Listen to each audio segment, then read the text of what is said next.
ফজর থেকে রাত পর্যন্ত, জন্ম থেকে মৃত্যু পর্যন্ত প্রতিটি কাজই তার ইবাদত, যদি সে সেটা আল্লাহকে সন্তুষ্টি করার জন্য করে। আল্লাহ পবিত্র কোরআনে বলেছেন, ওমা খলাকুতুল জিন্না ওয়াল ইনসা ইল্লা লিয়াবুদুন, আমরা মানব জাতিকে সৃষ্টি করেছি শুধুমাত্র ইবাদত করার জন্য। এই ইবাদতের অর্থটা কি আমরা অনেকে হয়তো বুঝতে পারি না।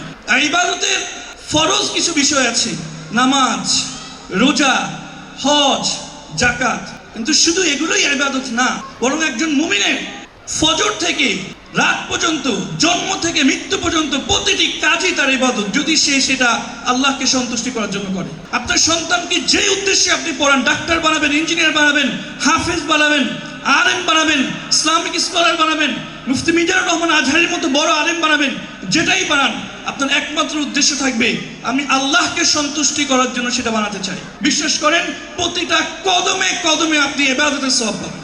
নামাজ পড়লে যেমন সওয়াব হয়, যাকাত আদায় করলে যেমন সওয়াব হয়, আল্লাহ খুশি হন, হজে গেলে যেভাবে আল্লাহ খুশি হন, আপনার সন্তান প্রতিদিন যাই পড়বে, ইংরেজি ABCD পড়লেও ঠিক সেমন সওয়াব হবে ইনশাআল্লাহ।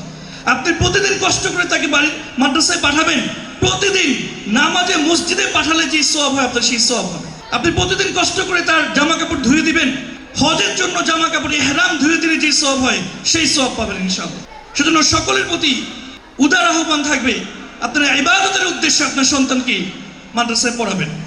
আল্লাহ আপনার প্রতিটি কাজ, মৃত্যু থেকে জন্ম থেকে মৃত্যু পর্যন্ত আমাদের প্রতিটি কাজ আল্লাহ আমাদের ইবাদত হিসেবে কবুল করুন। মুমিনের ঘুমও ইবাদত। মুমিন যদি ঘুমায় এই চিন্তায় যে আগামীকালকে সকালে ঘুম থেকে উঠে আমি সর্বপ্রথম ফজর নামাজ জামাত আদায় করব। মুমিন যদি খায় সেটাও ইবাদত। যদি খেয়ে চিন্তা করে খাওয়ার পরে আমি দাওয়াতি কাজে বের হয়ে যাব, মানুষকে ইসলামের পথে দাওয়াত দিব, মানুষকে নামাজের দিকে দাওয়াত দিব, ইসলামী আন্দোলনের পথে দাওয়াত দিব, তাহলে তার সেই খাওয়াটাও ইবাদত হিসেবে গণ্য হবে। আমরা সকলের কাছে আহ্বান জানাবো, আমরা যে কাজে করি, ব্যবসা করি, ব্যবসা আরো বড় ইবাদত। ব্যবসায়ীরা শহীদদের সাথে থাকবে, সাহাবীদের সাথে থাকবে। সেজন্য সকলের কাছে আহ্বান করব, আমরা আমাদের প্রত্যেকটা কাজকে ইবাদত বানিয়ে ফেলি, প্রত্যেকটা কাজকে আল্লাহর সন্তুষ্টির জন্য করি। ইনশাআল্লাহ আপনি মৃত্যুর পরে দেখবেন আপনার সকাল থেকে রাত পর্যন্ত আপনি মনে করতেন আমি 2 ঘন্টা ইবাদত করি, কিন্তু আল্লাহ বলবে না 2 ঘন্টা না, তোমার 24 ঘন্টা ইবাদত ছিল। সবাই সুবহানাল্লাহ বলবেন না? 24 ঘন্টা ইবাদত ছিল। আপনি যখন খুশি হয়ে যাবেন তখন আল্লাহ আমাদেরকে জান্নাতুল ফেরদাউস দান করবে।